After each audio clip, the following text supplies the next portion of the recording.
Everyone, मैं किरण आपकी हिंदी की अध्यापिका और आज हम फिर प्रेजेंट हैं आपके सामने एक नए चैप्टर के साथ जो है क्लास फर्स्ट का। आज हम क्लास फर्स्ट में चैप्टर सेकंड है जो हमारी वर्णमाला है, हमारी वर्णमाला जिसे हम और अल्फ़ाबेट्स भी कहते हैं। ये क्लास फर्स्ट के अकॉर्डिंग है, इसलिए लेवल बच्चों के हिसाब से ही होगा। तो यहाँ पे लिखा है बोलते समय हमारे मुख से निकलने वाली सबसे छोटी ध्वनि को वर्ण कहते हैं।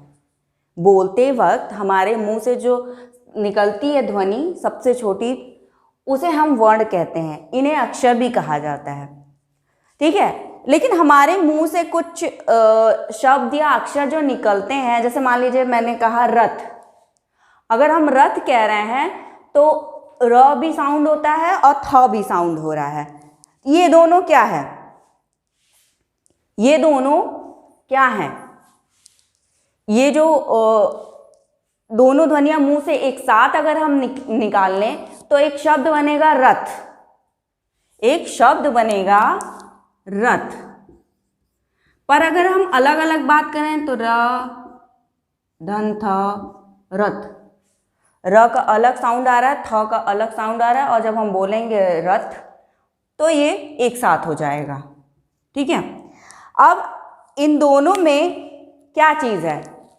क्योंकि अल्फ़ाबेट की बात हो रही है तो अल्फ़ाबेट तो है ही और अलग अलग भी है और एक साथ भी है। तो कहने का मतलब ये होता है कि बोलते वक्त हमारे मुंह से कुछ ध्वनियाँ निकलती हैं। बोलते वक्त हमारे मुंह से कुछ ध्वनियाँ निकलती हैं। ये जो ध्वनियाँ होती हैं इसे हम वर्ण या अक्षर कहते हैं, ठीक है। वर्ण या अक्षर कहते हैं। फॉर एग्जाम्पल क ख ग घ और भी हैं। लेकिन अगर हम उस वर्ण की बात करें सिर्फ, तो जो ध्वनि निकलती है वो सबसे छोटी ध्वनि को वर्ण कहते हैं। जो हमारे मुख से निकलने वाली सबसे छोटी ध्वनि होती है उसी को वर्ण या अक्षर कहा जाता है, ठीक है। जैसे रथ, र, ऐसे और भी शब्द हैं। अब अगर वर्णमाला की बात करें, क्योंकि यहाँ वर्ण है तो वर्णमाला भी होगा, तो वर्णमाला में क्या आता है? वर्णमाला देखते हैं तो किसी भाषा के वर्णों के समूह को वर्णमाला कहते हैं। किसी भाषा के वर्णों के समूह को वर्णमाला कहते हैं और ये दो प्रकार के होते हैं। क्या? स्वर और व्यंजन। ये कितने हैं? स्वर और व्यंजन। स्वर की बात करें तो स्वर में आता है अ, आ, ई, उ, री, ए, ओ और औ।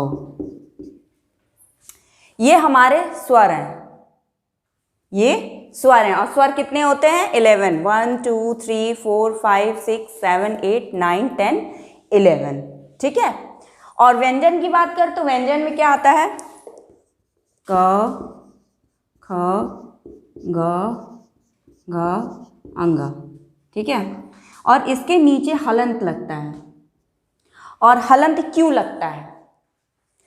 क्योंकि व्यंजन हमेशा स्वर के बिना अधूरे हैं। बिना उसके लगे व्यंजन पूरे नहीं होते हैं। जब तक इसमें व्यंजन नहीं लगेगा तब तक ये पूरे नहीं होंगे। इसी वजह से कभी भी जब लिखते हैं तो क ख ग घ ये ऐसे हलंत लगा के नीचे लिखते हैं, क्योंकि ये आधा रहता है और जब स्वर इसमें लग जाती है तब ये पूरा हो जाता है, ठीक है। और ऐसे ही च, छ, ज, झ, इया।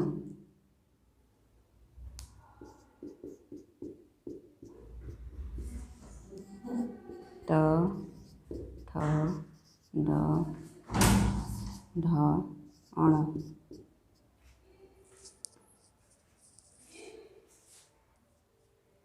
ट, ठ, ड, ढ, अण।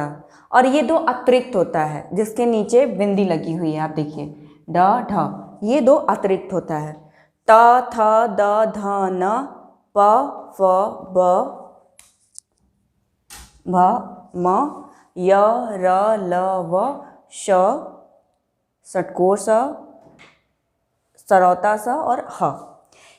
ये जो व्यंजन है और जो स्वर है, स्वर को बोलने के लिए किसी की आवश्यकता नहीं होती है, किसी की हेल्प की ज़रूरत नहीं होती है, मतलब कोई मात्रा या व्यंजन, स्वर के लिए कोई ज़रूरत नहीं होती है। पर व्यंजन के लिए आपको बिना स्वरों की सहायता के व्यंजन नहीं बोला जा सकता। ठीक है, स्वर हमने जैसे देखा स्वर, और लेकिन उसकी डेफिनेशन में भी कुछ देख लेते हैं।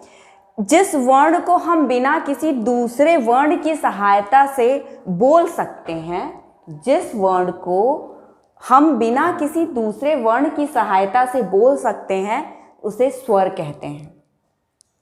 इससे पहले भी जब हम मात्रा देख रहे थे अ आए, तो मैंने बोला था कि उसको बोलने के लिए, स्वर को बोलने के लिए किसी हेल्प की ज़रूरत नहीं होती। वही चीज़ है, बिना किसी दूसरे वर्ण की सहायता से बोले जाते हैं, उसे हम स्वर कहते हैं। उसी तरह व्यंजन देखें तो जिस वर्ण को बोलने में स्वर की सहायता लेनी पड़ती है, उसे व्यंजन कहते हैं।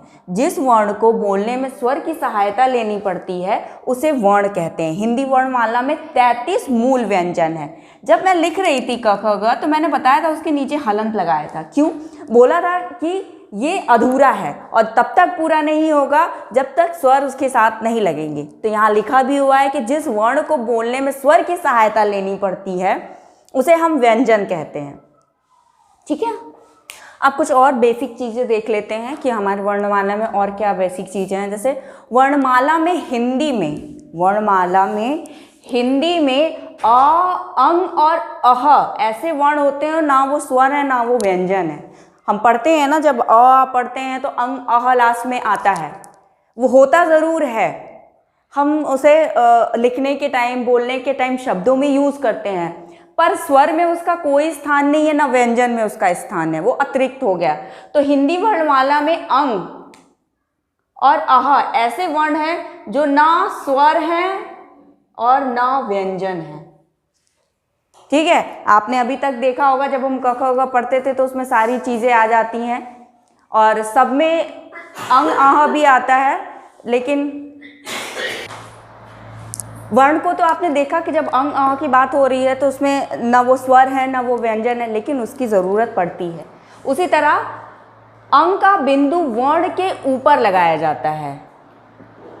अंग का बिंदु, जब आपने देखा होगा, आप अक्षर शब्द जब लिखते होंगे तो ये बिंदु आता है ना, ये ऊपर लगता है, तो अंग का बिंदु वर्ण के ऊपर लगाया जाता है। जैसे अंगूर, अंक, कंघा, गंगा, पंख आदि।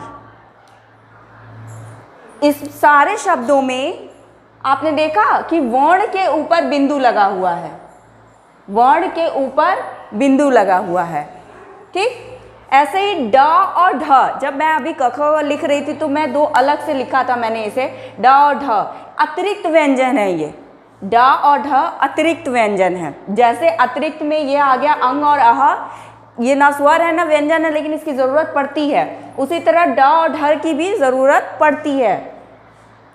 अह की बिंदु ऐसे बगल में, वर्ण के बगल में, यानी इसे वर्ण के बाद लगाया जाता है। जैसे प्रातः, दुख, अतः आदि। आप देखेंगे ये बिंदु वर्ण के बाद यहाँ लगा हुआ है, ये वर्ण के बाद लगा हुआ है और इसमें भी वर्ण के बाद लगा हुआ है। तो अंग इसे अह इसे वर्ण के बाद लगाया जाता है, प्रातः, दुख, अतः आदि।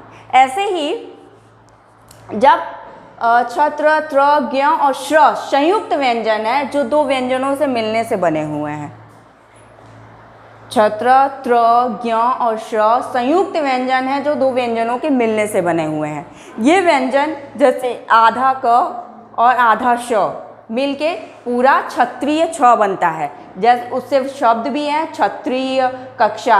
ये आपने देखा, ये क्षत्रिय, कक्षा, ये क्या है?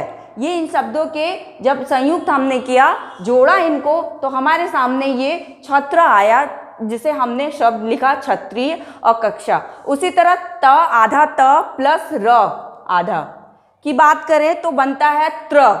जब हम इन दोनों को जोड़ा तो त्र बनता है और उससे शब्द निर्माण हमने किया है त्रिशूल, पत्र। इसमें भी जो त्र है, ये देखिए त्र, ये त्र। ऐसे ही आधा ज प्लस य, आधा और इक्वल टू ज्ञ। जब आधा ज प्लस य, आधा इक्वल टू ज्ञ, ज्ञानी वाला ज्ञ, तो तो हमने शब्द लिखा ज्ञानी, ज्ञान, ये जो शब्द है ज्ञानी, ज्ञान। उसी तरह आधा श सलजम वाला श प्लस र इक्वल टू श्र, जिसमें निर्माण हुआ ये शब्द जो हमारा बना ये श्रमिक, परिश्रम। तो ये क्या थी, ये सारी जो ऐसी चीज़ें थी जो बेसिक चीज़ें हैं जो हमें पता होनी चाहिए। तो इसके बाद अगर हम बात करते हैं व्यंजन की, तो हमारे जो हिंदी वर्णमाला में मूल जो हिंदी वर्णमाला में हमारे कुल 52 वर्ण होते हैं। हिंदी वर्णमाला में कुल 52 वर्ण होते हैं। उन्हीं 52 वर्णों से हम शब्द और अक्षर का निर्माण करते हैं। उन्हीं 52 वर्णों से हम शब्द और अक्षर का निर्माण करते हैं या बनाते हैं। तो ये रही हमारी वर्णमाला, जिसके बारे में हमने आज पढ़ा, उसके बारे में बेसिक जानकारी हमने ली। अगर हमारे पढ़ाने का तरीका और हमारा चैप्टर आपको अच्छा लगा है तो प्लीज़ हमारे चैनल को लाइक करें, शेयर करें और सब्सक्राइब करें। और अगर कोई भी दिक्कत आपको इस चैप्टर से रिलेटेड हो रही है तो कमेंट बॉक्स में आप ज़रूर कमेंट करके हमसे क्वेश्चन, अपनी क्वेरी पूछ सकते हैं। Thank you.